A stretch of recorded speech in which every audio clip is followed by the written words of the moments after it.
Another opportunity here that we could think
Good morning, everyone. Good morning. Hope everybody is doing well. A little delay this morning because people got a little late start, but that's fine. We have time and we'll work it out. But it's great to see everybody this morning. And we'll get started right away. And I'll need a few comments. Yeah, good morning. I'm kind of surprised to see this many people after St. Patty's Day. And I heard it was pretty wild out from downstairs last night. And upstairs we have a front room, so across the street they had a really good time as well. So I hope you guys had a great time and compensated for all the weather we've had.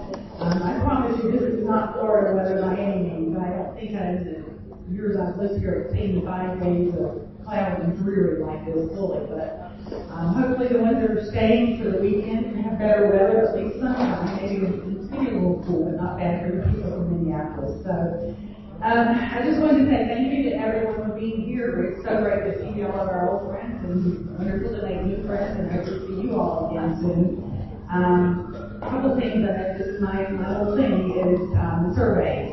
Bruce has been telling you after every survey to rate the speakers, but there is also a survey that we want you to rate us as well. I think there's one separate for the sponsors and utilities. It's the same link.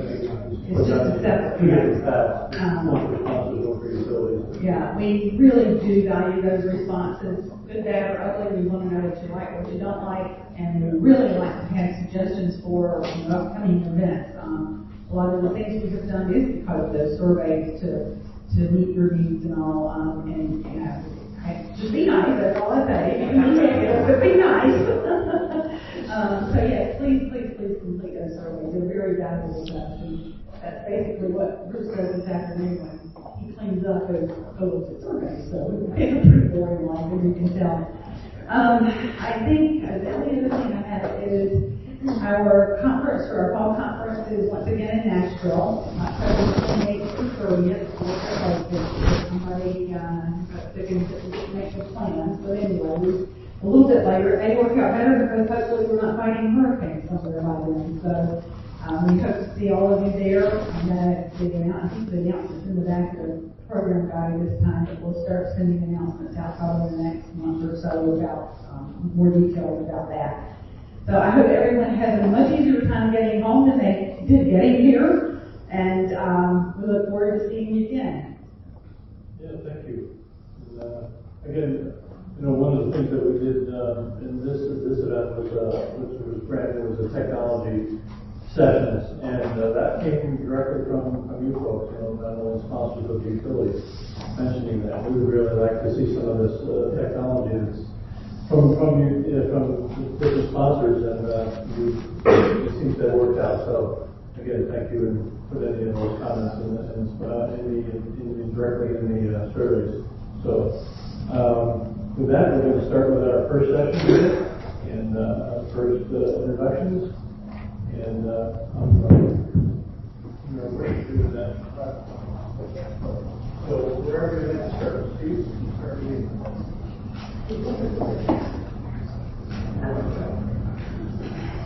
Good morning. First of all, I wanted to say thank you to Bruce Maryland.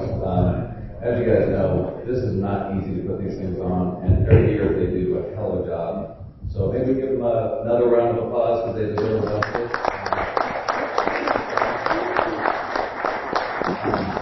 My name is Steve Durkee. I think I've had a chance to meet many of you. Work for a company called Solutions by Text. We have several clients here, so thank you for that. Several of you have had a chance to speak to over the last couple of days, so thank you for the opportunity to turn your business. We do compliant texting solutions for many different companies. We have about 1,000 customers, and if you have an opportunity to grab me in the back, I'd love to chat with you.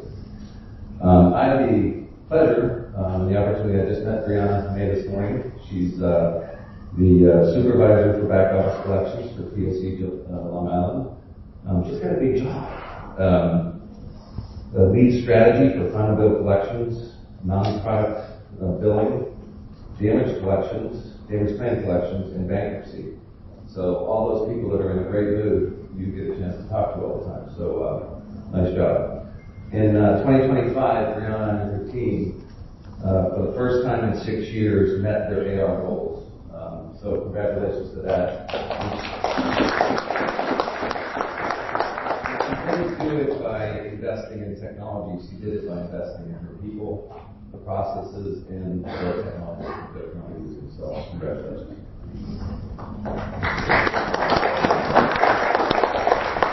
Good morning. My name is Sarah Costanzo, and I'm an attorney with Weltman, Weinberg, and Reese, celebrating my 30 years there, and our firm is 95 years old. Andy Rechko in the back standing there is also an attorney at the firm, and she's been there 26 years. What we do is collection litigation, and that everybody thinks, okay, just sue somebody, but there's a lot to suing someone. So we do everything that a collection agency does as far as front-end collection, all the way through litigating, suing, handling bankruptcy claims, getting adequate assurance, security deposits, as well as through probate. So if you have people that are deceased, and we all know in the utility world, you don't know your customers are dead until you know they're dead. And that could be 10 years after the fact that someone's been using the service under their name and their account and haven't changed it over. So we do have some solutions built around those unique problems. There's some materials in the back of the room if you haven't had a chance to pick them up, or if you don't want the paper and you want me to just give you a barcode or email you information, I'm happy to do that as well. We've been coming to Bruce and Maryland's conferences since the beginning, I think since Bruce started the program, so I'm not that old, I really am not, but been here a long time partnering with Bruce. I have the honor of introducing Michael Sedlak today, and Michael Sedlak has made quite the transformation from when we first met. Michael was the guy with the best shoes in the room, I still like them, and now he has morphed to a girl dad whose girls have the best shoes in the house. Michael Sedlak leads the high-risk arrears team with back office collections as senior customer operations supervisor at PSEG Long Island. More importantly, I think, though, Michael served 8 years at the U.S. Marine Corps, so he's a service veteran. Thank you for your service. He served as an air-ground operations specialist with deployments to Iraq and Afghanistan, and I think, with what's going on in today's world, we have to remember to be appreciative of the people that have served us and continue to serve us. So, Michael, thank you very much for the opportunity to introduce you, and I do want to say I'm also happy that your health is back, because he's had a pretty big health scare last year, but I'm excited that you're good, you're doing good, so thank you so much. The next session, we'd like to bring everybody up for the break, since we haven't had a chance to, any of the sponsors that haven't had a chance to come up and bring everybody up at that time.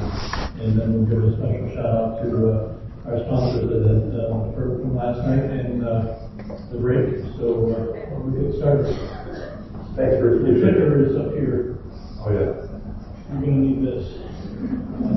Pointer. Okay. Cool. Thank you. All right, so good morning, everybody. Mike Sedlak, PSEG Long Island, supervisor of high-risk careers. Help manage the collection strategy for both back-office representatives as well as field collections. So we're the ones that are facilitating that strategy to go ahead and get those customers off or paid as soon as possible. Hi everyone, Brianna May, back office collection supervisor. I've been in this role about 3 years, but with PSEG Long Island for almost 6. I used to work in the energy efficiency department, so coming to collections has been pretty much 180 complete change, but I'm going to share with you what I've learned over the last 3 years figuring out this role. So we come to Monticello every year, right? There's always tons of vendors that are here to offer the coolest products in the world, right? The problem with PSEG Long Island, we have no money. And every year, the metrics get more and more difficult to achieve, right? So Brianna and I had to sit down and we had to go ahead and have a conversation with our leadership of how do we continue to meet these metrics every single year with literally no budget. We weren't able to go ahead and bring on some of the AI vendors that we see here. We weren't able to implement some of the new tech solutions that are out there. We had to go back and dive into our existing contracts to see if there's any type of service that's offered that we haven't explored already, or do we go ahead and help mentor and grow our employees and our processes that are already existent to help us meet the goal. Now, when you have no money, things can be a huge dumpster fire, especially at PSEG. So for anybody who's come to Monticello Conference before, you know I always give giveaways, all right? It's a dumpster fire, trust me. Right? It says, it's fine, I'm fine, everything's fine. And Brianna and I tell us myself every single day, all right? Sarah talked about how I spent 8 years in the military, 4 combat deployments. This place stresses me out more than sitting in a foxhole. All right. So here's the short codes. Go ahead and see the presentation. And this is what we're going to talk about a little bit today. So for the first time in 6 years, we were able to meet all 3 OSA metrics in back office collections. AR greater than 90, low to moderate income, and net write-off. All right, those are the 3 that fall into our group. I specifically manage AR greater than 90. Graham's going to talk to you about net write-off. How do we utilize process improvement with RPA solutions? RPAs are nothing new. I'm sure a majority of you in this room utilize RPAs in some capacity. We're just going to talk about how we tweaked a little bit our existing strategy to give us that little bit of extra competitive edge on field eligible accounts. In 2024, we had to upgrade our field optimization software. So we transitioned from an old legacy model to a new Experian model. And again, in 2025, we had no concept, no data-driven analytics. We had only test data. We had no extra funds in 2025 to try and leverage any additional type of capabilities that software could possibly offer. So we had to go ahead and manipulate what we already had. How can we utilize the existing parameter file? How can we utilize the test environment to give our field hunters the best chance at success while in the field? Specialized hires team, this falls underneath me. So we talked a little bit yesterday, the first day, about deceased customers and where's the opportunity. I swear, every single year, I sit with my manager and my director, and they give me this rock. And they tell me, squeeze more water out of this rock, right? It's extremely frustrating. So we went and developed some specialized teams, ones that manage specific commercial customers, ones that manage the senior impaired, medically protected, EBD type customer. Tons of opportunity there. We'll talk a little bit about what we did in that portfolio. Then we're going to go ahead and talk a little bit about the training and implementation that we utilize for our call center representatives as well as the back office. At the end of the day, our representatives, they sit through a 6-month training course. They come out into the call center floor and they're green. They have zero concept of experience. They have no idea what it's like actually dealing with an irate customer on the phone. It's different when you're sitting in a training class and you're getting a PowerPoint presentation on how you should deal with somebody that much time on. Until they're actually on the phone, cursing you out, telling you how people the person you are. So we developed some training modules and some resources that those representatives throughout their company can utilize when handling collection accounts. Because their bad decisions on the call center floor ultimately impact me and my metric, and I don't like that. So there's really 2 main pieces to the net write-off metric, and that's focusing on reducing line bills going to write-off status, on what we're doing internally and what some of our pre-collection agencies are doing, and then focusing on how our collection agencies are doing once the account writes off and increasing recoveries there. So I'm going to talk to you a little bit about that today, as well as some ideas that we've come up with within the last few years that we haven't necessarily implemented yet, the things that we're going to be doing moving ahead. Yeah, I think the last final bill supervisor at PSEG, he might be in the room today, kind of left us a garbage product, so we have to fix it. Things at National Grid now. All right, so a little bit about PSEG Long Island. I felt so bad for myself until I heard the people from California, like, I am sorry for you. So just under 1.2 million customers. We service all of Long Island, including the Rockaways. We are electric utility only, full AMI, so we do have the remote capability to turn on and turn off, but I do still have to knock on the door even though they don't answer. All right? Such a great process that we have. About 17,000 of our final bills that are generated each year come from the lockdown payment customer. We are going to capture all that once we get to the final bill piece. And we're highly regulated. Right? Everything in New York that you think that you can do, you can't. It's again not the 3.5% of your area. I mean that's brutal. So a little bit of our net write-off from the AR greater than 90. We have all these regulations. We have no money, but we were able to resume back to pre-pandemic levels in 2025. All right. So we built about $500 million more in 25 as we did in 16, and our arrears either came down just a tad in the arrear bucket or overall flat. If you're billing $500 million more and you're flat, that's a success. That's a win. And the reason for that is because naturally, the more that you bill, the more that you fall into bad debt. We were able to kind of stop that bleeding before it came into impacting the metrics. So you can see in 2019, we billed $60 million, $60 million AR greater than 90. We billed $3.6 billion.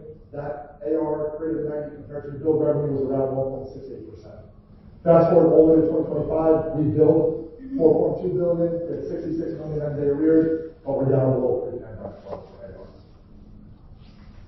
And then similar to our net write-off, we wrote off just over $18 million in 2019 before the pandemic. We were at about 50 cents write-off for every $100 of billed revenue. Then we saw that peak as soon as we resumed residential terminations. After COVID in 2023, 88 cents for every $100 of billed revenue. That also happens to be the same year that I joined this position. And I was like, dang, we have to figure out something quick to get that back down, which is what we did in 2025. We got it back down to 42 cents for every $100 of billed revenue, and just over $19 million. So we talked about emails and we talked about robotics, and this is what one of our emails look like. I don't have 262 messages, I have 14. All right? And what this does is it emails out customers throughout the timeline. This is all new. You guys have probably seen this or heard about it before. Where do we go ahead and adjust our strategy though? So we implemented the RPA in 2020. We've collected just under $670 million in 6 years throughout the collection timeline. This was from early stage reminder, hey, just an FYI, you're past due. I hope you're doing well, all the way to I'm coming to knock on your door today. So have your money ready. All right? The nice thing about the RPAs is that 59% of the dollars that we collect directly impact our metric because they're in an end-day arrear bucket. Now, the huge caveat of this is 96% of the arrears that we email, that customer pays. Now, again, you're not going to go ahead and collect 96% of your arrears on your most high-risk, high-difficulty account, but this is more preventive maintenance. All right? The job of a collection supervisor is to prevent those accounts from continuing to grow in default. How do I go ahead and stop the bleeding now to prevent it from falling into my 90-day arrear bucket and ultimately hitting my metric? So what did we do? The way it works now is once an account becomes field eligible, we hit them with a reminder right away. We give them 3 days to go ahead and cure on that account. If they don't cure on that account, we send a second email on that third day that says, hey, just a reminder, you have a past due balance. Go ahead and cure your account, otherwise the service may not be guaranteed. That lasts for 3 days. On the second part of that 3 days, you get the termination notification. It says, I'm coming to that. It's our job to make sure that those accounts that get that termination notification are actually fielded for that day or the following business day. Because if they're not, what happens? It's going to mean nothing. Right? Fake threat. Like other stuff going on in the world nowadays, right? So, just in that second reminder, day 7, we were able to capture an additional 7,400 payments for about $6.9 million. Now, it doesn't sound like a lot, but what it does is it sets up my next campaign for better success. All right, our termination notification email went from a 25% liquidation in 3 days to over 60% in 3 days. Because they know now they're starting to learn the cycle. Once I get this email, I know what the next action is going to be. If I don't respond to that email, I know what's going to happen next. And people think much better in the dark. All right? It's true. I got a t-shirt that says that. Anybody got any questions on that? We're good? All right, cool. Second part of the team is specialized teams. So I got 12 representatives that fall underneath me, And I have a handful that make outbound live calls, right? Because a lot of the accounts that we're working in our timeline, they're not going to respond to a text message. They're not going to respond to an email. They're definitely not going to respond to a dialer. So we go ahead and manually dial these high dollar accounts.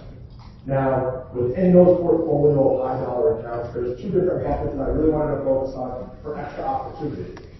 It's my medically protected, senior impaired, some of you might call them EBD, right? These are the guys that say I'm over 62 years of age, or I'm blind, or, I need a wheelchair. They're self-attested in New York. So I can literally call up and say to PSEG, I'm 62 years old, no one else in my house is under the age of 62 years old, I want to be coded this on my account. And for a good portion of the year, there's no flush activity that happens on your account. I still haven't coded my account. I've asked for like the last 2 years. Don't worry, Joe, I'll be there soon. Don't worry. So what we found is that in our field eligible portfolio in 2023, coming out of the moratorium, there was a large influx of customers that were coded senior and or impaired that truly weren't senior and or impaired. But there was no process in place to treat these accounts. Now in New York State, you gotta make a phone call, you gotta drop a 20-day notice, you gotta go back 72 hours prior to termination, you gotta let the DSS know, then you gotta go back and turn off the service. What we found is that the majority of the customers that had this code on their account aren't even a customer record anymore. They're probably dead for a while, right? The son or the daughter or somebody else, some new party is living in the location that never applied for service. Those are the customers that I'm after. It's not grandma wheeling the oxygen tank to the door, asking what I want. What we were able to do with that process is go ahead and reduce our field eligible portfolio by 87% within a year and a half. So I started my field eligible portfolio of protected accounts around $3 million. I'm about to start my process this year at $171,000 in arrears. Because I was able to remove all that stuff. What do you got, Joe? I don't know if I want to give you anything. You stress Logging those EBD customers just when they go weird to see if they're still EBD. You're not doing it up front. No, the only one that they do yellow. It's not your my life is about to fire, so. Have you thought about trying to do something up front rather than wait till they get 4 years? With EBD customers? Yeah. It's a big population. It's a big population.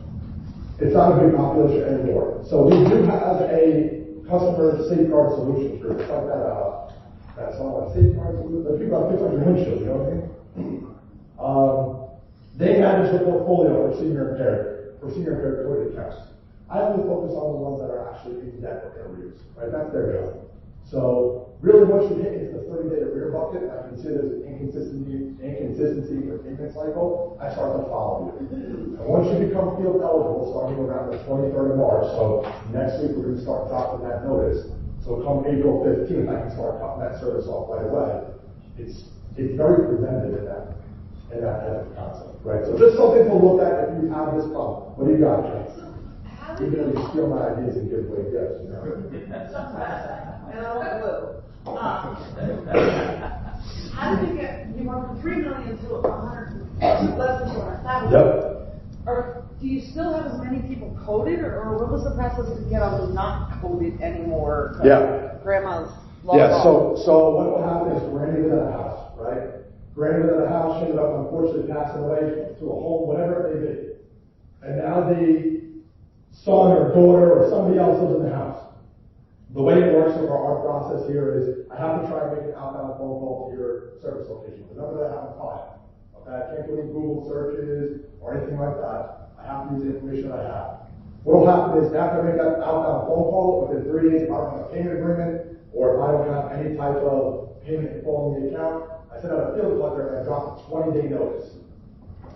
So regardless in New York State, in the wintertime it's 72 hours for senior impaired accounts or EBD, however you want to code it. It's 20 days, it's on a tariff. On day 17 of 20, I make another outbound phone call and say, hello, grandma, I'm coming if you don't take care of this issue, right? And they're still not going to do it because they know they're not the customer record. So on day 20, I go ahead and I send out a field collector and I cut the service.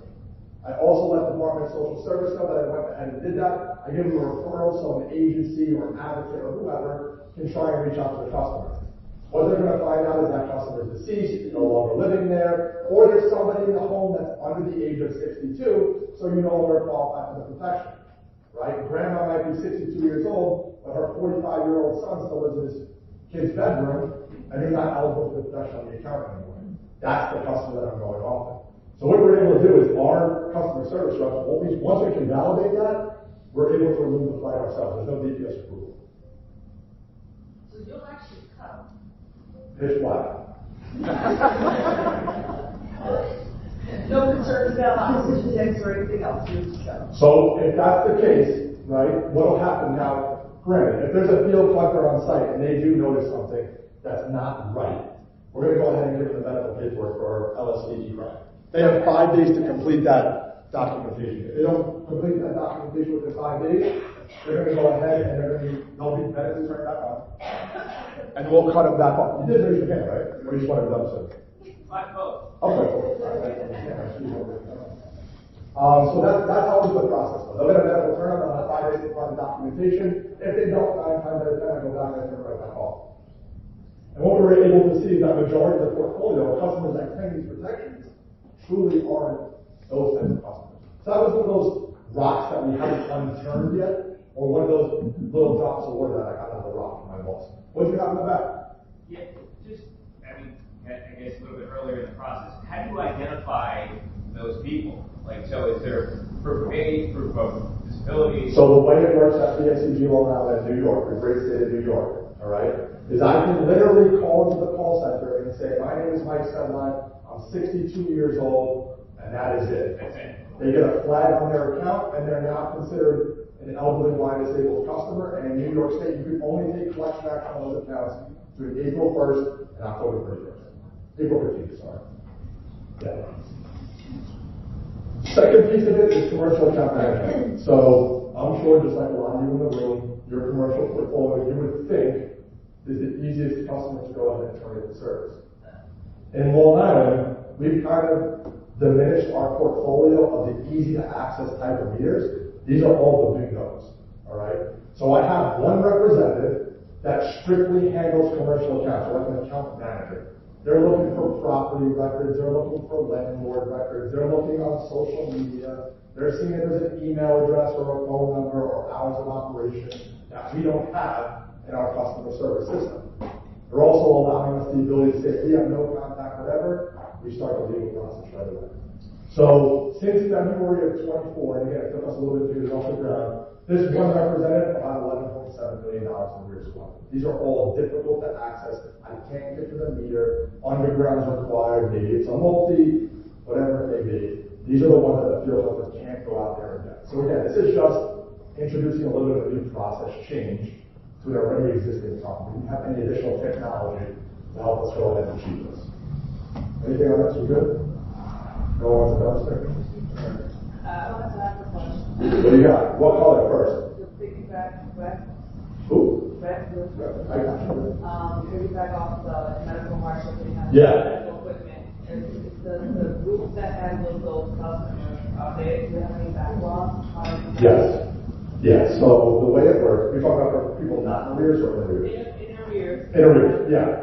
So we have a database that we created internally, and what the database does is it helps you automate the process. So it tells you on every single day what has to happen on that account, right? So if I go ahead and make the phone call today, that account comes back in for follow-up, and it'll tell the rep on that day, these are all the actions you have to take today. All the documentation, anything you receive from DSS or an attorney, or the medical documentation is uploaded into the database and there is an archive.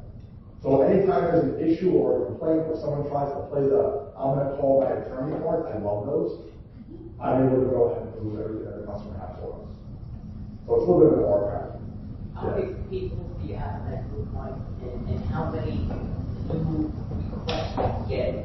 Yeah, so I have 2 representatives that handle residential account management, which is the EBD customers.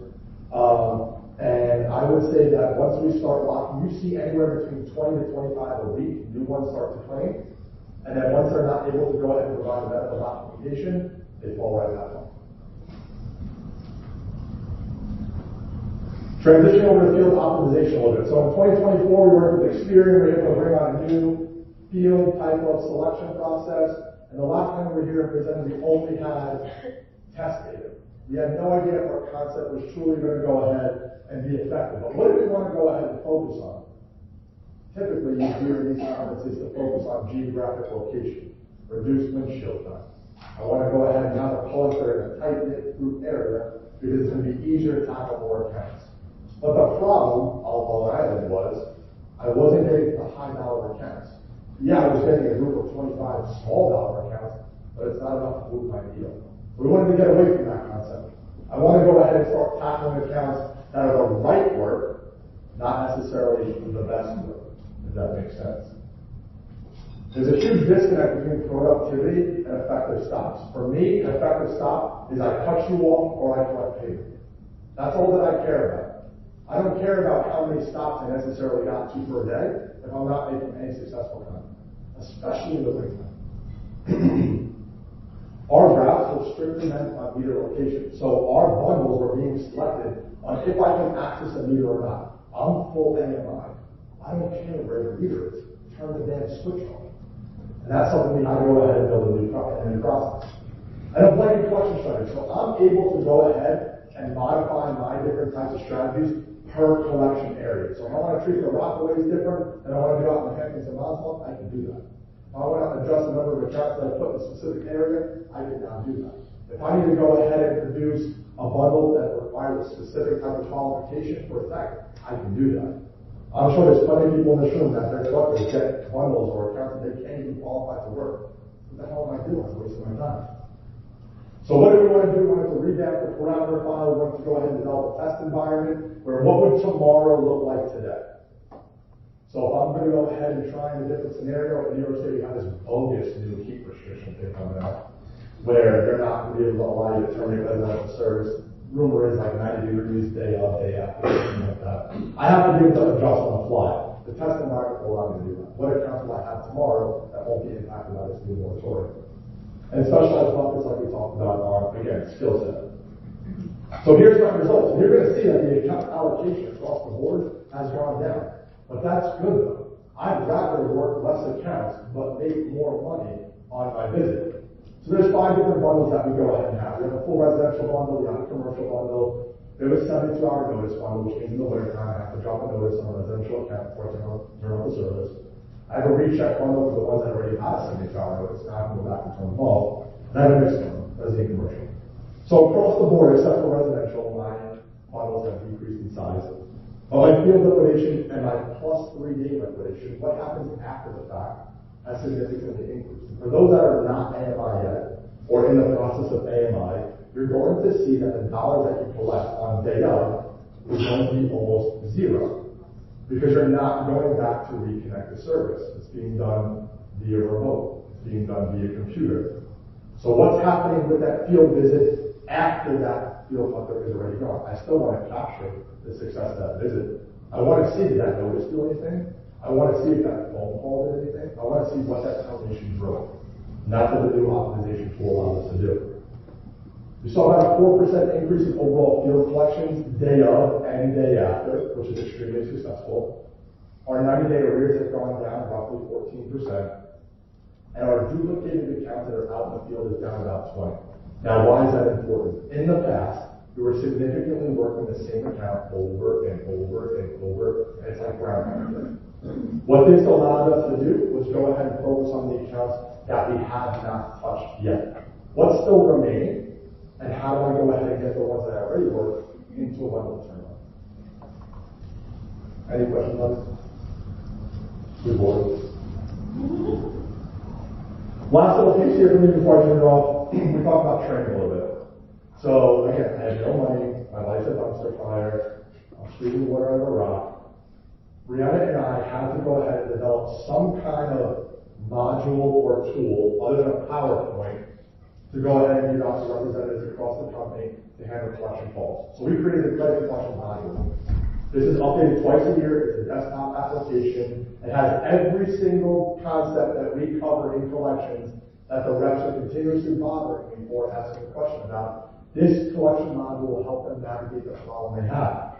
So if they want to talk about advocacy, or if they want to talk about final bills or DPAs, They go into that module, they answer a series of questions. It gives them the answer they need for how to handle it. This is our bougie version of AI, right? I don't have any money. So what does this do? It expedites training. Marianne and I are in the training classes. Every few months, we're in a spring and fall training with the call center floors. Every time there's an update, we'll go ahead and update the module, we'll send it on out to the floor, and then we'll go ahead and have a quick 20, 30-minute meeting. These are the changes, this is what you find. It's extremely successful for us. Improved handle time and first call resolution, because now the customers are getting the same message every single time they call in, because now they have something that actually helps guide them to the problem. Huge improvement on the quality of DPAs. I have the unfortunate opportunity to go ahead and monitor DPAs every single day. And it's the same reps that continually stink making DPAs. This tool has allowed them to go ahead and really baseline the agreement process. And in a quick clip here, I'll show you that. Huge reduction in customer appeals. Because now when a customer, I'm sure it's everybody in here, they rep shop. They think if I call the next guy, I'm going to get what I want. I get the story. Everybody's visualizing the module. They're all getting the same answer. They get tired of trying to rep shop, and they're just training anyway. Consistency across teams and rep shop we talk about. So what does it look like? So we'll just use DPAs because it's a common question. Yeah. Yes. How long did it take you guys? What color? Green. Recycle, right? Yeah. How long did it take you guys to initially create this? And did you have to get IT involved? No IT involvement. Brianna and I did this ourselves. So the way it works is this is actually made in PowerPoint, but it's completely interactive. So the buttons all work. It's a slideshow type application where it's ready for the desktop. They can open it up, the module pops up, and there's code in the background of if I click here, take me here, if I click here, take me there. We don't have IT resources, again, we're poor. So this was our best effort to that. Yeah. So we talk about agreements. Now the way it works is what will happen is, let's just say a customer calls in, they're locking on payment. We want to make sure that the message across the board is unanimous. Reps will go into the agreement module and they'll ask the customer, they'll ask the rep, is the customer locked for non-payment? Because if they're not locked for non-payment, we're probably going to handle them a little bit differently than if they were locked for non-payment. They're going to click the yes or no. It's going to take them to the next part of the module. Once they get to the module, it says, advise the customer that the total arrears is what's required to restore service. I don't care if you owe $100 or $1 million, we're always going for the full amount up front. Yes? So, opportunities for your email call center, right? And also for calls that do the outbound calls, you back up. Yeah, QA, customer service, regulatory, billing, they all use this. How did you roll it out? The reaction RNG, right? No. So what happens is we have to go ahead and take the initiative to go ahead and do that, right? So what we did is we partnered with our workforce management team. We collaborated with a lot of the managers throughout customer and revenue operations, and we literally scheduled training sessions for the teams. So the way at PSEG it works, we have an abundance of new supervisors and call center reps in the call center, but on storm days or high volume days, they start pulling in departments to go ahead and help assist the call center. So that was our like segue into saying like we need to buy into this. Did your field agents have the ability to do DPAs? Did the agents have ability to do DPAs? That's what they did, yes. Like in the field, like oh yeah, yeah. They use these too. Oh yeah. Oh yeah. You have like handhelds. They have tablets. And they can see these stuff. Oh yeah. Well, this is pretty good. Oh yeah. Copyright, so we can steal it. So the way it works is they're locking on payment. They're going to go now. The rep has to. I don't have money like Adam, right? I know he's on the left with me, but it's not going to tell the rep this customer already had all these offers. The rep has to do a little bit of analyzing on the account to see what agreement they previously had, right? So it's going to tell them offer the full amount. Here's the reasons why we're going to go ahead and offer the full amount, and it's going to say did the customer accept yes or no. If they say yes, it's going to go ahead and give them the instructions on how to enter the agreement. If they say no, it's going to take them to the next offer. And it's going to say, has the customer already had a 90-day agreement offer? If they've already had that offer, they've accepted, it's going to tell the rep to stop. There's no longer any offer for 90-day arrears, they have to go ahead and have the total. If it's going to say no, they haven't had the full arrears offer, go ahead and offer them the 90. If they accept yes or no, you're going to get that stop sign because some of these reps, you literally need like a red stop sign to tell them to stop, right? Reading comprehension is not the stronger for some of these people. Yeah, at a minimum. So this will allow us to go ahead and really start to baseline the agreement process. And again, Brianna has things like this for identity theft. We have things in here for low income programs, just to make sure the rep is offering the right information, because the one thing I hate when the call center says, we should give them a courtesy because we gave you the wrong information. Bullshit. I hate that. Excuse my language, but it pisses me off. We're not going to do that because you have the tools to go ahead and make the right decision. You have to enforce it as a supervisor. So that's our credit collection structuring process improvement. Again, things in the field for the AR side of the house, we had no additional funds. It was more or less just process improvement and investing in whatever. So with that, I'm going to pass over to Brianna. Does anyone have any questions on this? What do you got? 2. Oh, I only got 2 left too. Microphone here.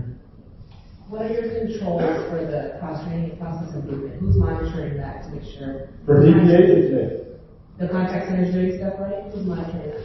For which part? Any of it?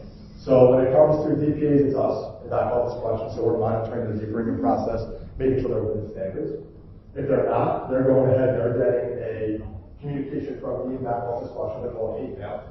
It's a hate mail that says pretty much that your agreement is out of compliance. Their supervisor, their manager identified that, right? Have to then go ahead, contact that customer back, explain why they messed up, fix the agreement, and go ahead from there. When it comes to other processes like deposits or final bills, we don't have visibility on that.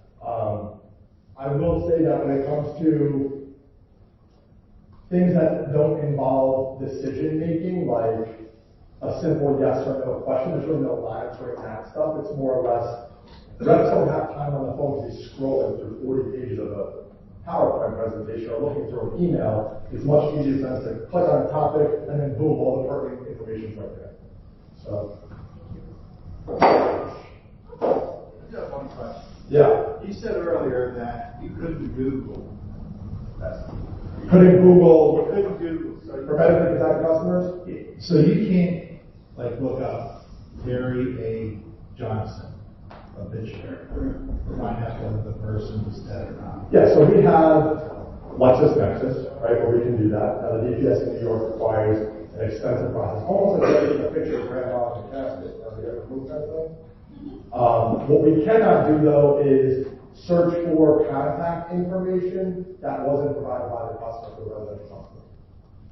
So if your number, let's say I try to call your number, right? It says the phone number is no longer valid. And I try to Google Michael Sedlak and I find all the possible phone numbers and emails that he could be associated with. I can't use that to contact the customer. I understand that. I guess my point was more looking at the fact that if you had a person that was on the health care system and you're trying to get them off, you can't find that the person died and start that process. Yes, but that's medically protected, like LSE trioxygen. That's different than senior care. Much more And New York State regulated process. this. What's that? You do. Yes. Okay. Yes. Thanks. Yep.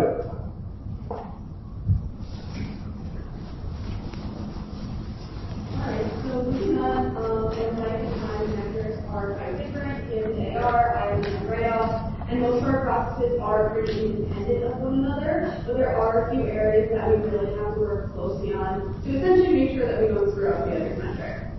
One of those things being emphasizing with our call center representatives to make sure that they are collecting all customers' final charge-off balances in full before giving that customer new service in the territory. This sets customer behavior and make sure that they're not going to come in and do the same thing they did before, not pay for years, track the balance, which is going to affect us in the future. The other thing is our final balances write-off after 6 months. So essentially by June, we know what our write-off number is going to look like for the year. And in those integral months like May and June, in between with the beginning of summer procedure and the end of June, which is going to affect the write-off, we have to work really closely together to make sure that we're not blocking any high arrears customers that could negatively impact the write-off goal, and maybe just looking at time there. Lastly, the final team does transfer balances manually from final to active accounts, which does negatively impact Mike's metric. So we'll go back toward the end of the year, the last 3 months, and look at those balances then, so that it doesn't affect his metric till January 1st.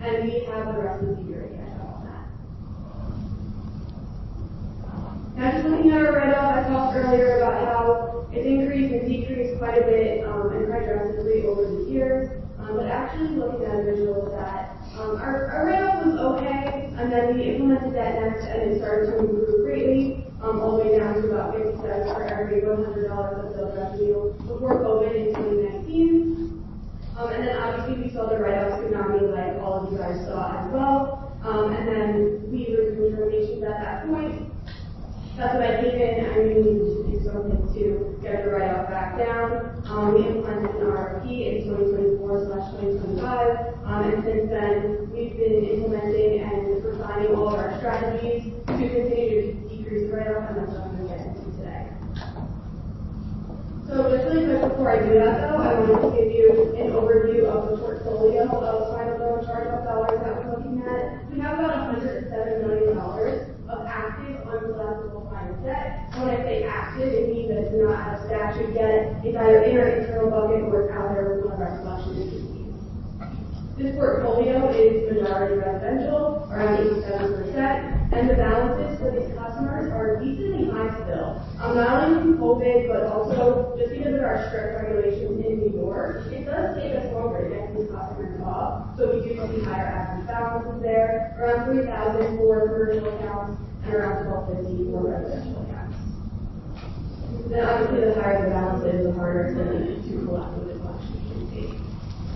So we wanted to look at our existing processes and really refine them. And the main ones that we were looking at were adjusting our internal final collection strategies while we were working with us, and just making sure that what we were doing made sense, it made impact, and it was efficient. So we refined the strategies there.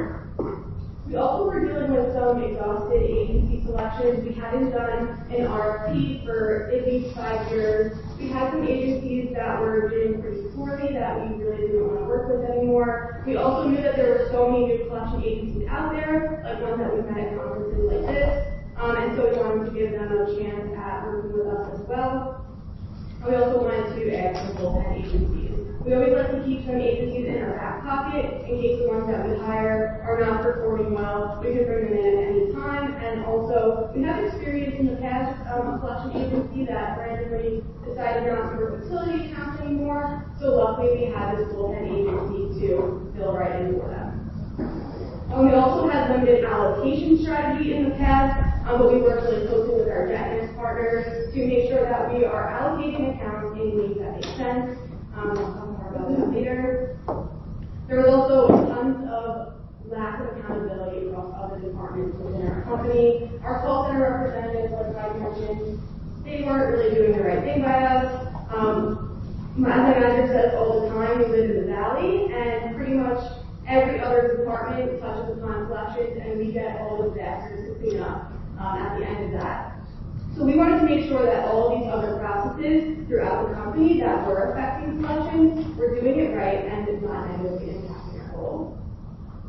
And lastly, we didn't have that much communication with our collection agencies. The previous supervisor was meeting with them maybe quarterly to share their performance, so I've increased letting them know their results on a monthly basis, continuing to do it on a quarterly basis, as well as encouraging conversations in between at any time that's needed. And I do really want to emphasize here too, to really take advantage of these conversations with your collection agencies. These are the best of the industry, the people that are here talking with us today, and they have so much knowledge to share with us. And they're also seeing the data up front. If something's missing, they're going to be able to let you know that it's missing, and they're going to give you the guidance to fix it because they want to collect like you. So definitely take advantage of those opportunities. Yeah, it's our bullpen, rather than Team USA was last night, the bullpen. I was thinking. So just getting a little bit into our final bill to write-off collection timeline. Once the account is considered past due at day 23, that's when we work internally for about 37 days until we send it to our pre-collect agency, and then the account writes off at the 6-month mark and from agency to agency after that. And so the account is out of statute in your state, we follow 6 years.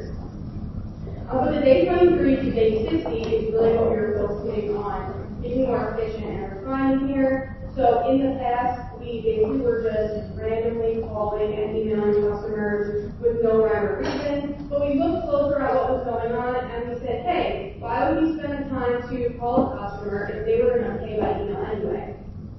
So that's one of the main things that we changed. Now, as soon as the account comes into this bucket, we email them right away as soon as we can get to it, and then we give the customer 14 days to pay that way. This way, the calls that are being made outbound are more intentional and have a greater success of getting us a payment. Focusing in on this internal final bill collection strategy has helped us to decrease our final bill to write-off percentage by over 10%. At the end of last year, we were down 10%, but we're seeing even more decrease now.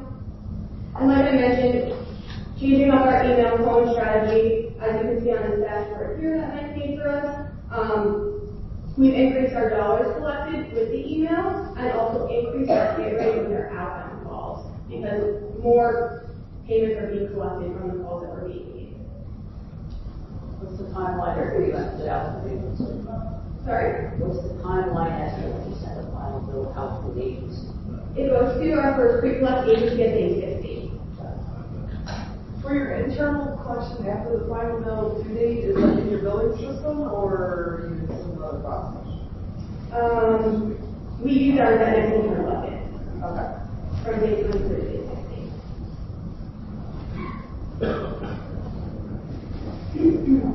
So I mentioned not only, When you send the account to pre-collect, you have to hold it for 37 days, you said? yeah. So you have to hold all accounts 37 days, those that you turned off for non-payment, and those that voluntarily closed their account, or you fast forward the ones turned off for non-payment? Yeah, great question. We've actually thought about maybe speeding up the process for some of our accounts, but we do have a really old customer system, so making any changes to send the accounts sooner to that next would be kind of hard. But we would love to send some of these accounts earlier that we know are going to be harder to collect. So like I mentioned, Are you internally segmenting the scoring, or are you just are you using some sort of maybe like a TU or some scoring model, or do you have an internal model that you build for your accounts? We use the experience with entities like model. Okay. So how many buckets do you have? Are you using like a low tier, mid tier, and top tier? Because the way I would look at it is, and I don't want to play how run your business, but are you sending everything out to your pre-collect, or are you just holding something back and pushing it further down the road? Like for example, a lower tier account, pushing it further down the road. We send everything to our pre-collect. Everything follows the same timeline right now, but those are part of the conversations that we've been having with our DebtNext team to see if other things make sense. Now that we realize how much opportunity there is in our middle of our platform. Okay. Great, thank you. Thank you. So not only did we want to change up our collection agencies, but our procurement team was really bugging us to do an RFP since we had extended our contract so many times. So that's what we did in 2024 to 2025. As you can see here, we made our final reallocations for those that RFP decisions in September of 2025, and our liquidation has been increasing steadily ever since then. So it's been really nice to have a refresh of agencies. We also changed up our allocation when we did this with some of our selection agencies. We had seen that some of the agencies we were using worked really well in our commercial buckets, but not so well in our residential buckets. So we were really intentional this time around to make sure that we were looking at things like that. And for example, that agency only now gets commercial accounts. Just making sure that they have the opportunity to succeed based on their specialties.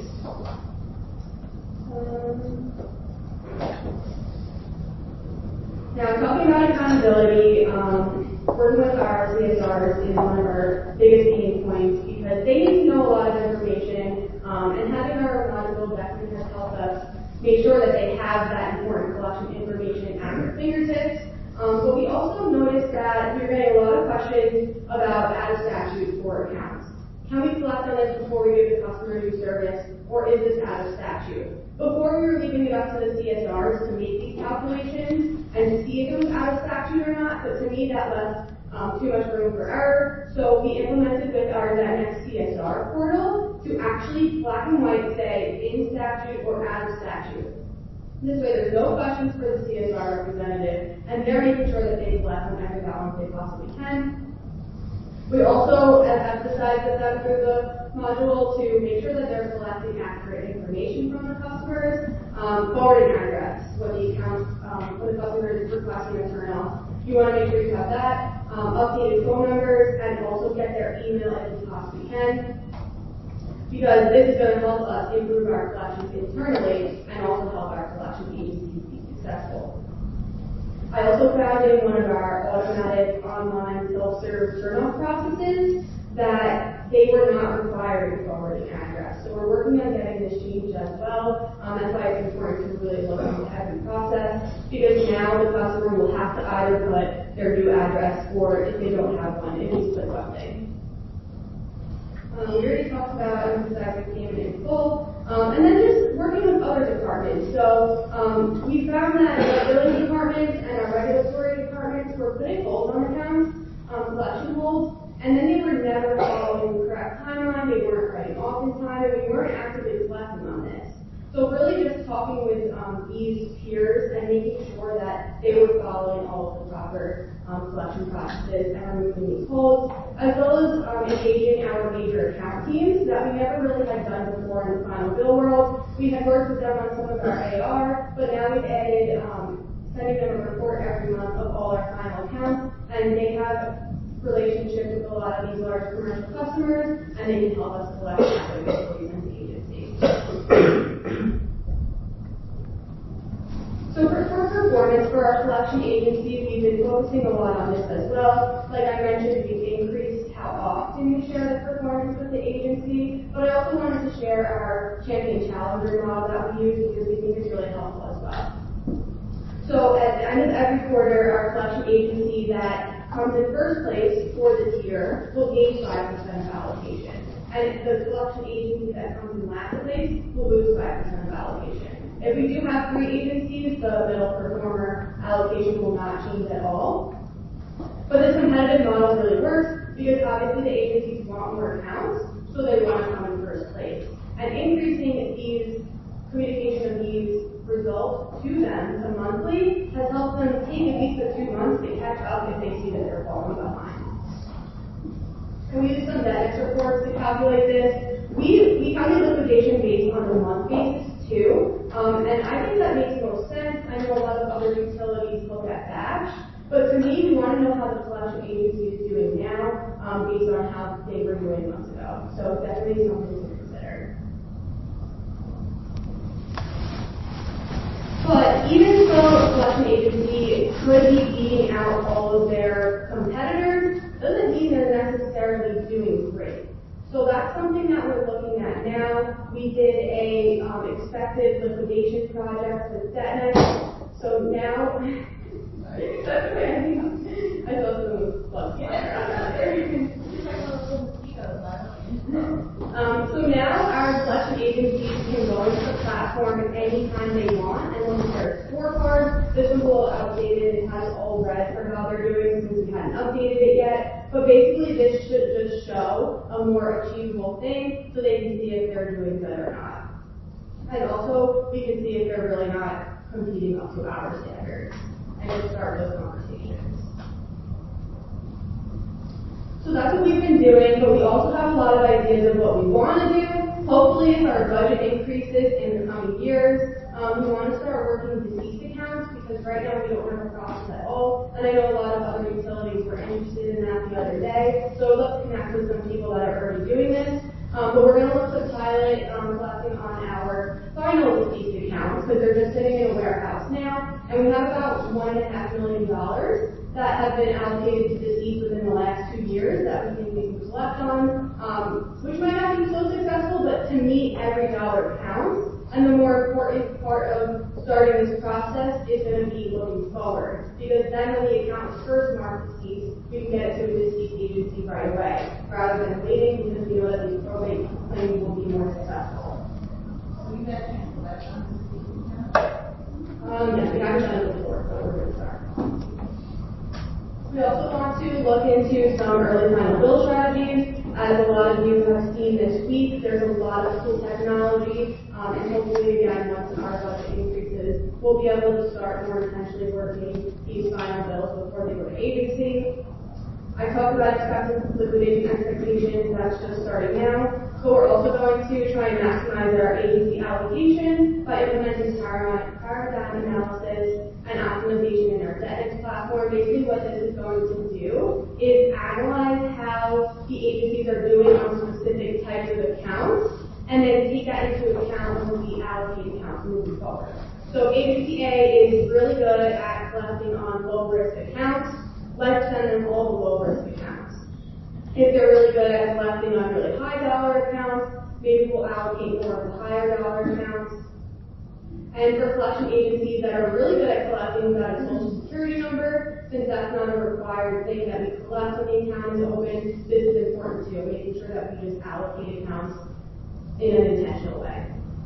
So, like Mike said, we're pretty poor, and we haven't had that much money to do anything super fun, but we've been making do with the resources that we already have, and hopefully with these got some idea of what we've been doing, and it helps you increase your collection as well. Thank you.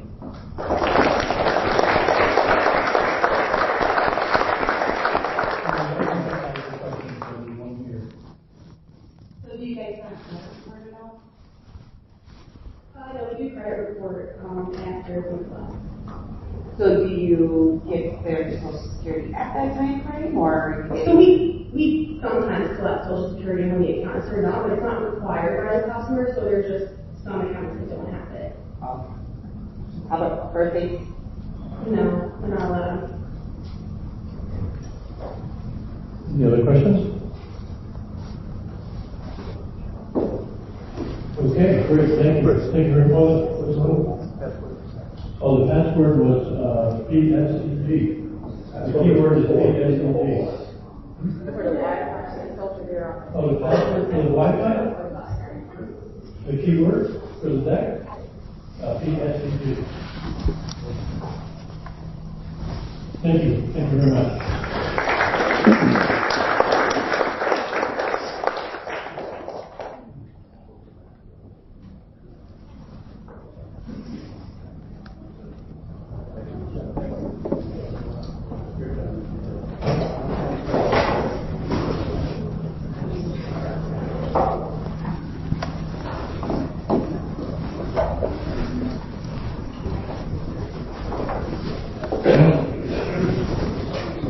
We got a bit of a late start, so we're still on track, no worries.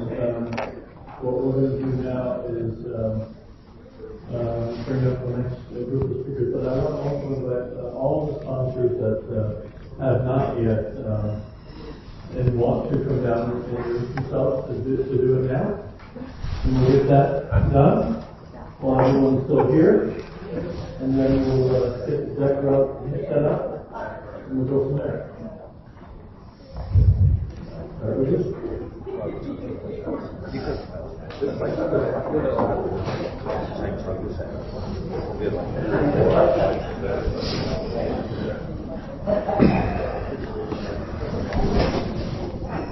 morning, everybody. My name is Scott Wolfray, and I'm the Chief Revenue Officer for Virtuoso Sourcing Group, based out of Denver, Colorado.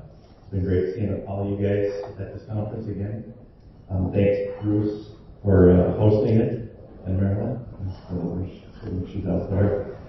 I apologize to you guys if you came back to the hotel last night to get a wine before you went to bed. I think I drank a lot of the Cabernet, so sorry about that. I want to introduce Matt Brunelt. He's been on the job for almost 3 weeks now. So out of the kindness of my heart, I'm going to have him introduce you to who Virtuoso Sourcing Group is. Thanks, Scott. First up, it's been great getting to know everyone. So new to Virtuoso, but I've been in the industry for about 15 years as now the VP of Business Development for Virtuoso, where we really specialize in end-to-end solutions on the first, third-party solutions, helping our clients increase recovery while really focusing on staying compliant and delivering some of those more technology-friendly options for clients that we see things really grow in this space. If you are interested in learning more or are going out to RFP soon, feel free to throw us a note. We're glad to talk and give you some more information. Matt? make this quick because everyone's go home. I'm with PSEG Global Ventures.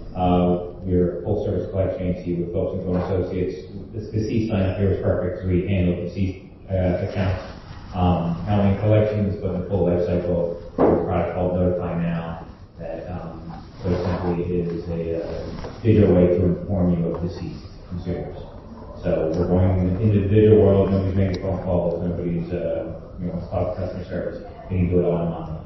So folks and Associates does the collection side, the state registry does the Notify Now side.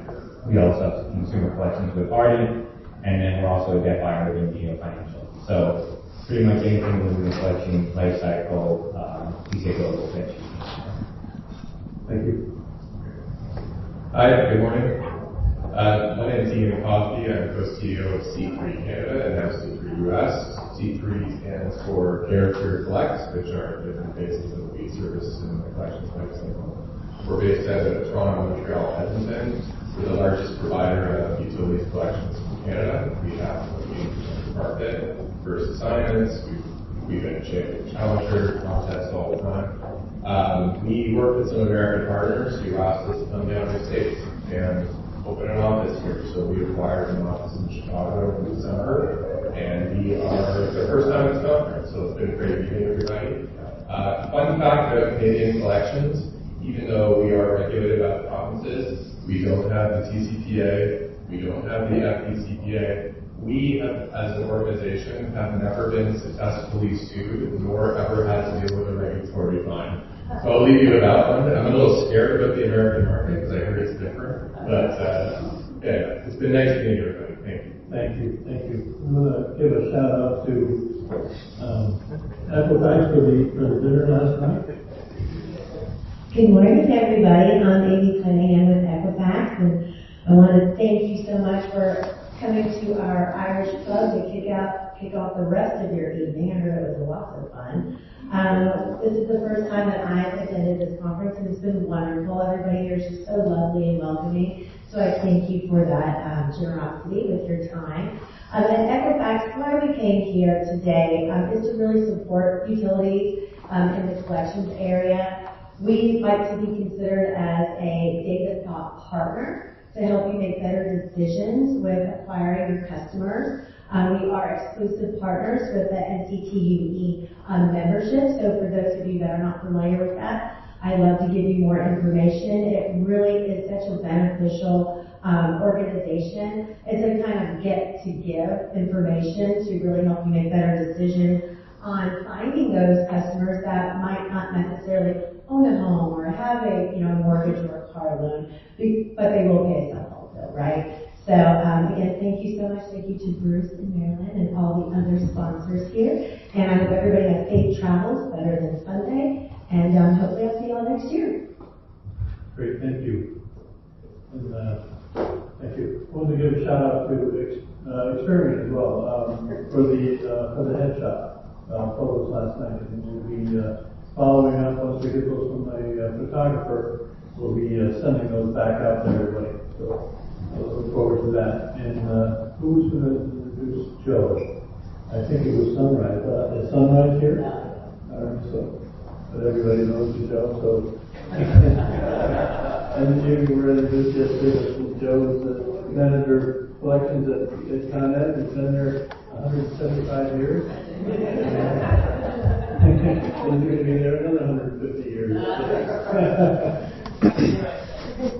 Here I say I'm Irish, and every year my boss says, now you say All right, thanks, Bruce. I'm Jeff Koenig, Director of Collections and Payment Processing at National Grid. I know a lot of you met me yesterday if you were here for the panel discussion. So what Joe and I are going to present here is a group in New York that we put together years ago during COVID. We brought all the New York JV together. We're going to show you how that works, how we operate now. And then I'll cover that stuff. Joe's going to cover a case study of us in action on how we took charge and got ahead of a new order that the PSC was going to put forth for us. So we'll take you through this. This will be a light touch presentation, not not a ton of data in this one, so then we can get you off either way. So you can send advocacy in the text to get the copy of this presentation. But anyway, so leading this off, you can tell some of the utilities from New York, we're really close. We work close together, and a lot of this started over the years when we started exchange. So I'm going to cover who we are, the history of it, give you some examples of how it works now and how we use it to really help ourselves and resolve issues together. And then, like I said, Joe will cover that case study of using it in action. So across New York State, these are the major utilities that are in our group. Covers upstate, downstate. Koenig, Joe's company, PSEG Long Island, who just got done speaking. And then there's a number of other utilities that are part of the group as well. We cover just about all the customers in New York State along our customer one of these utilities here. So how did we start? Back in COVID, when all collections was paused, that order came down really quick, stop all collection activities. We stopped in New York State calling, noticing, field collections, every part of the collections process we stopped. And as time went on and we started coming through COVID, we had to start turning that activity back up. And you just can't do that on your own. So that's where we got the group together for the first time. The collections group, the legal teams, the regulatory teams, and comms teams, contact center folks. We have people from all different departments from all the utilities come together to start planning how you do this. So when we started with noticing, how are we going to do that? What things we had to think about for customers, because many of them were deep in arrears at that point in time. What was going to be the impact on contact centers when we did that? How we were going to do it so that a utility didn't get in trouble in the media. So, for example, geographically, when we were turning on our downstate activity, we coordinated with PSEG Long Island and ComEd. The media in that area covers all the utilities. We wanted to make sure that ComEd didn't go first, and then the media is all over. Why is ComEd turning on their collections but not PSEG or National Grid? So we coordinated all that together, and we're within typically the same week of turning on any of the collection activities. So we worked through that together, worked through it with our legal teams, made sure that we were following all the regulations that came into place during that, and built the bond together through that COVID period of time. That was when we really started working closely too with the PSC. So before that, we had different groups that would meet with the PSC periodically, but the collections group in particular, we really built a bond up with the PSC, which came and was used as a valuable tool when we implemented this arrears relief program, which I'll talk about briefly. So after COVID came out, we kept our JU meeting. Now we narrowed it down just to collections. We were meeting during COVID, sometimes multiple times during the week. So we narrowed it down to twice a month. National Grid coordinated all the meetings. We got people together to go through whatever the topics were. And the things that we do cover in the meetings now include data sharing. How many of this do you have? How many of that does another utility have? And we coordinate that data. We'll put it out and issue it back to the group. We actually take our monthly arrears data that all the utilities have to fill out a report and send it to the PSC. We built some dashboards internally in National Grid, feed that back to the utilities so they can see how well they're doing against each other. We go through best practices. How do I do this? This seems to be working at this utility. Some of the things we cover here, we're covering in these meetings together. We now meet monthly. The agenda is just developed by the group. A week before, we get all the topics from everybody send them out so everybody can present their answers together. A lot of it is, how do you do this? How do you do that? How examples are like payment agreements after when you're reconnecting someone. How much down do you require? What's your deceased collections process? Like Brianna was talking about. So those are things we talk about. Each utility presents how they do it. We track it and send out a summary of what everybody does after the meeting. But additional things, and where this has been very valuable, about 3 years ago, the New York State issued an arrears relief program. We worked through another group that we have with the JU, but this group, part of the JU, really got together to figure out how we were going to disperse the money from the state. There was $250 million in funding that they were going to hand out. How we felt we were going to do that, and we worked with the PSC as well in order to get them on board. And then we came out together with the PSC when we were meeting with the interveners. This is the best way to do that. There wasn't any debating in those meetings and any of the public meetings, so we looked like we were aligned, and that helped us get through that process. That process ultimately credited more than $1 billion to our customers after COVID. So pretty significant amount of money. The rules came out of that program as well. A lot of that was developed and discussed and strategized within this JU group that we have here. So we also do real-time issue resolution. So we don't wait for the meeting. There's a lot of things that come up today that you want to hear what your peers do. So we just simply have an email group. If there's a question that someone wants to find out what others do, then they just put it out into the email, and all the utilities respond with their answer to how they do that. So you don't have to wait for a meeting. For example, a lot of times senior leadership might say, hey, how do your peers do this? So that's when we hit the email chain and people respond. We all have a real good dialogue together and are able to get the answers to our senior leadership in those cases. So this has been a great group. We're real tight, not just with the folks that you see here. We're really tight with some of the other folks within the team. We do share the information that we hear here back with the utilities that might not be able to come to these. But it's been a real valuable group for us to work with and strategize in New York State. And, I know we're really highly regulated, so it's important we're aligned as utilities when the PSC comes to talk to us individually. We at least get the same answer because we get together and we talk through how we're going to do that. So, I feel like this is something, I don't know if other states do this. If you don't, something you might want to do as well. National Grid, we're in Massachusetts, we have a group like this as well, that we work through this, and again, we work through all the issues together, we talk through it, we strategize, align. When we're doing rate case testimony, we might reach out and get some information from the other utilities as to how they handle certain situations without having to dig through their testimony. So just something for you all to consider. I know there's many people here from several different states.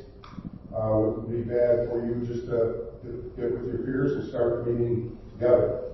And I think you'll reap the rewards that we have as well. So right now we want to get into a case study that Joe's going to cover. Something that came through our regulatory through the PSC in the last year and a half or so. But this is going to show you how the JU worked together to get ahead of this, to align and put forth what we felt was something we could live with in this area. So I don't want to steal the thunder of what it is, but I'll turn it over to Joe. Thank you, Bill. I got one comment. For those who look at my picture, the book, you notice I have a little bit more hair at that time. It was a little curly, and I thought, I gotta get a haircut. So I went to find a place around here to get a haircut, like a lot of places here. I only spoke a little bit of Spanish. So me and the hairstylist were trying to figure out what to do. So I showed him a picture of Joe Bassett. Those that know Joe Bassett was bald. I said, I want a little bit like that, and this is what I got. So, I want to talk about the order that came down from the PSC. It wasn't an order yet. It was a conversation, like Jeff said. We had a conversation with the PSC about what was our heat regulation rule when we suspend terminations.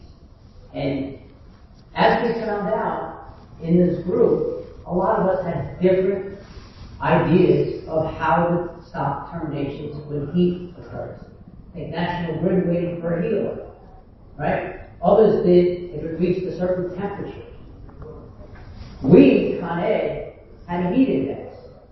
We had a heat index of 90 degrees. And it was based upon a rate case that happened, that got pushed by Polk in our rate case, to say, if the heat index is, like say on a Tuesday, it's supposed to be 90 degrees, we suspend terminations on Monday. Right? And we suspend it on Tuesday too, because that's the forecast for Central Park. Right? And if it actually reached and exceeded it, we suspend the termination for 2 more days. So if it happened on a Tuesday, we can do any residential terminations Monday through Thursday that week. Right?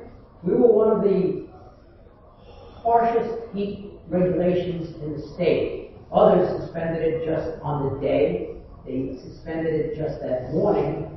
And the commission was getting a lot of pushback from 2 major entities. The Public Utility Law Project in New York State was pushing to stop terminations at all during the summertime. They wanted no terminations regardless of heat in the summertime. New York City wanted it like 80 degrees. If it hit 80 degrees, no termination, because they didn't want to open up their cooling centers. They have a responsibility under the New York City regulations. When it reaches a certain heat, they have to open up cooling centers. And it was costing them a lot of money. So those 2 entities were really pushing the commission to make the rule. So the utilities got together and we kind of said, what do we have to do? Right? I have listed here some of the different, Central Hudson with 93 degree heat index. It was only for that day. O&R, our sister company, it was 99 degrees heat index before they stopped. So it was really all over the place in the state. Completely all over. PSEG Long Island, we let them be part of the group too, even though they're a quasi-government agency, right? All the rest of the utilities are investor-owned, but they're a semi-corp, so we kind of let them in too. But theirs is like 95,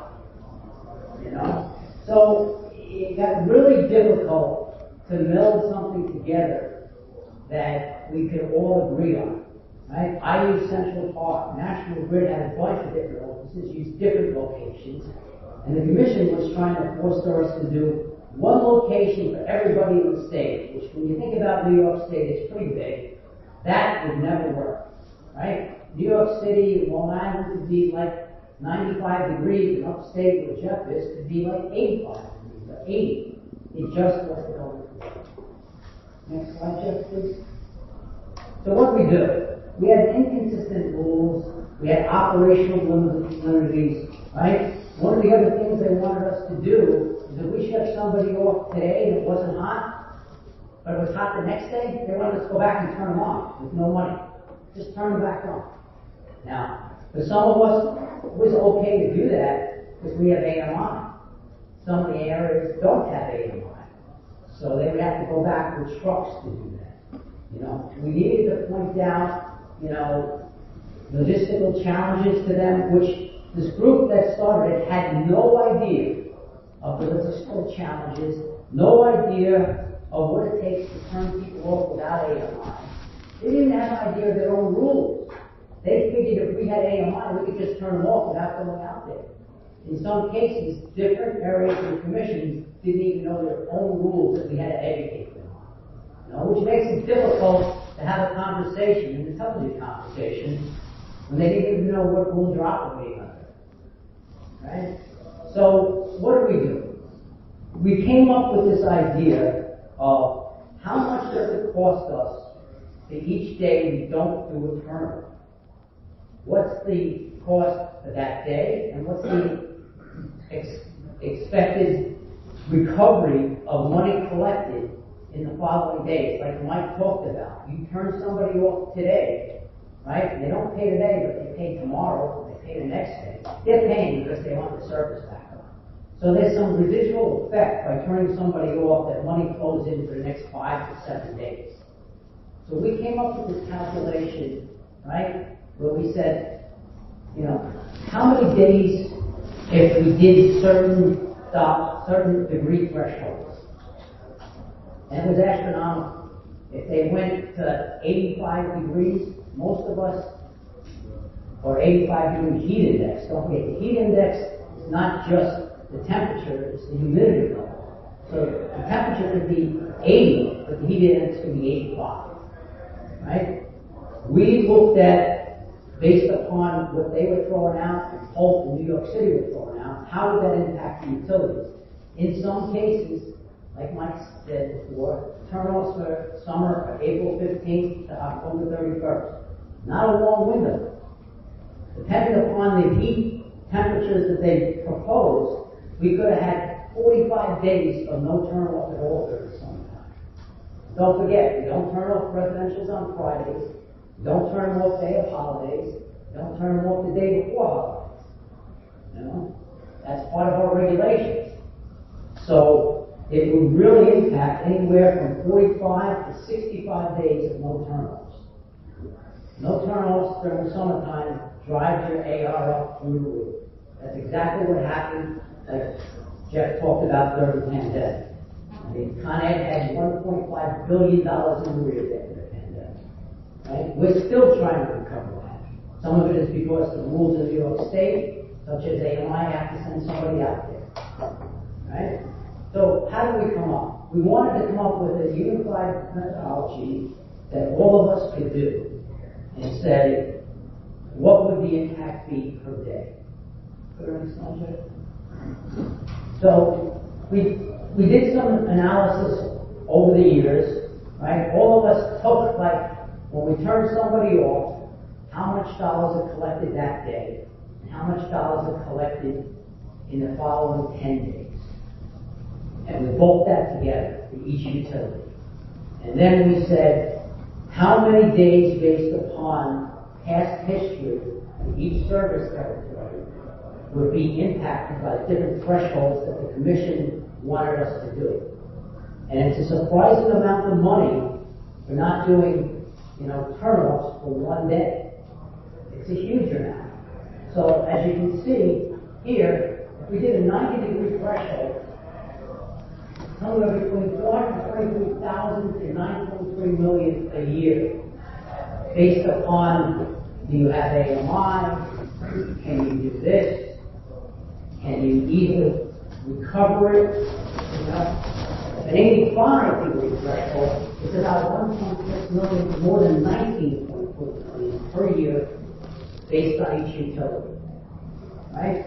We presented this to the commission, and they were totally surprised of what the cost would be. Let's don't forget, if costs go up, unless shareholders pay for it, right, which the commission is pushing more shareholders to pay and reduce our profits, it goes out to all the ratepayers. So, $19 million spread out over all the ratepayers, that was for Con Ed. That's what it would cost Con Ed if the threshold was 85 degrees. You take that by all the utilities, and multiply that out, it's a lot of money across the state. A ton of money. So, we realized that we needed help, right? We all have answered PSC rate case questions, interrogatories, and when you answer one, you always get 3 more questions back. Never fails. So we went out and hired a group to help us write this response back as a coordinated unit. Go to the next slide, please. Right? We hired this group. Yeah. Can you go back to the prior slide? You say 453,000 to more than 9.3 million. Is that number, the range is pretty wide? Yeah, that's because different utilities, like Jeff has to send a truck out. Right? He doesn't have AMI in some areas. So the cost is lower because it can only do so many turns. I can do a lot more because I'm almost 99% AMI. You're fully manual, it would be close to the 9.3. Yeah. Yes. Correct. So what do? We hired this consultant to help us write this response. And they took all the data that we gave to PSC. They had tons of meetings with us. They wrote a response back for us, and then we each redlined it. You know, it was, you know, a very good experience when you have a group together that has to answer the PSC, and we didn't want different answers going back, different responses, because the PSC likes to play us against each other, like Jeff talked about. They ask the data from one, and they ask another, why is your data different from this one? What's your driving force? So we wanted to have one coordinated response that everybody signed into. So we went through a couple of months of this consultant writing this report for us. In the end, all the utilities signed on to it. There were a bunch of red lines. You know, we all didn't agree on everything. You know, you gotta, you know, give and take on certain pieces. But in the end, we all agreed on what got put in. And it really helped us, you know, to figure out what it would take, right? In the end, we agreed on the 19 heat index type across the state. For Con Ed, it would have been like another 14 days over a 2.5-month period if it was 85, right? And we submitted it to the commission. And we didn't hear anything for months. They never came back to us. It was supposed to be on the February PSC group session, and it got canceled. So we don't know what that means yet. So right now, we're all following our own previous heat index stuff. We're waiting to see when, you know, April 15th comes up, they give us this order, whatever it is. But I think we're pretty confident based upon the data that we gave them and the impacts that it would be to each utility and the ratepayers across the state, that they're probably going to agree with our recommendations at the 90-degree heat index. It's going to help improve Con Ed, because I'm doing away with that forecast the day before and 2 days after. You know, so it's going to help me. And like I said, there was give and take. It's going to hurt some other utilities in the state because they didn't have anything about the day before or the day after, right? But in the end, I think we worked well with the commission. We educated those people that didn't know their rules. And I think it's going to benefit the utilities by having a consistent approach across the state. That's about all we got. I just said it's pretty, you know. It's supposed to go back on the session. We don't have it yet. Questions? Sir? Questions? And I just want to add something. So, before we had our first meeting with the PSC on this, we already used this JU group to do about 3 or 4 meetings to prep for it. That's where we did all of our data gathering, what could you live with. So by the time we had the first meeting, we actually presented as one group versus, 9 different utilities saying, I want this and I want that. So that's the power of that JU group, just preparing for this and working together. We didn't have to figure out who from each team we need to bring in and have a conversation here. We knew who they were, and they all knew each other, and we were all used to working together for this.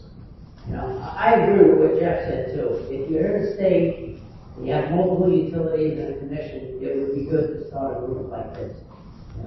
We meet now, like Jeff said, twice a month, going to be maybe a month. We're even talking about having an in-person meeting right now with your team, But it was a real good experience for us, especially in New York State, because we're across the country with affordability. There's going to be more pressure on the utilities to lower their rates and or lower their profits. Like I said yesterday in one of our utility groups, New York State, the guaranteed profit for utilities is about 10%. There's a legislation out in New York State to lower that to 3%. So, the utilities got together and start saying, what's this gonna cost? Across the country, we wanna upgrade our grids, that costs money. It costs money. They wanna go to green energy, some states do, other states don't, the federal government, who knows what they do. But, at some point, with the increased power, the grid's gonna have to get remodeled. It's gonna need innovation, and that costs money. Question back here.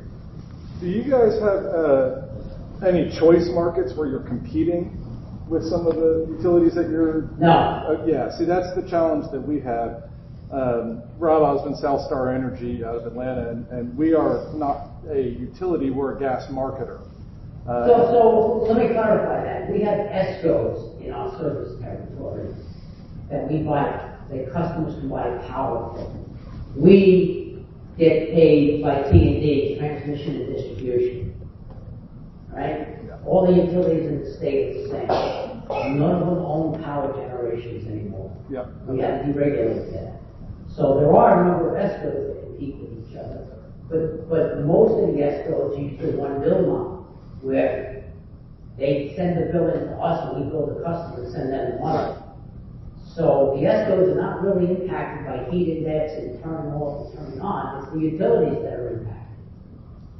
Yeah, and I think to your point, you can't share your best practices with your peers, where we work in a unique type of business where it's not like Pepsi and Coke. Right.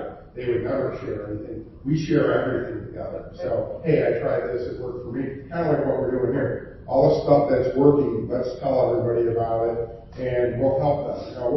We'll have like sidebars with Joe and his team to figure out how to do something, how one of us does, so they're teaching the other one how to do that. Jeff doesn't know this, but Adam that works for me calls him every day and says, you got any new ideas? So you can tell Jeff.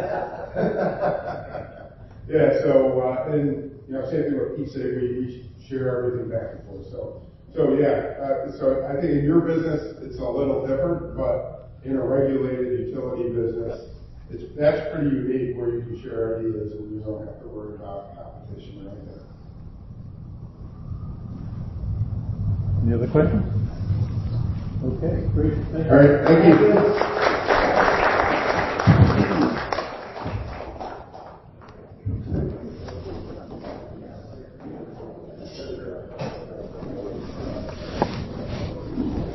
Before we take a break, go a break.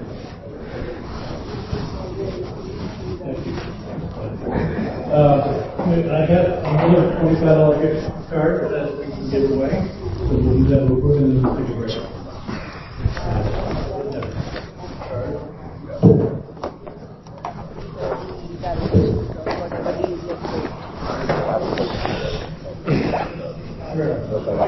Give me a number. I've got 3 now.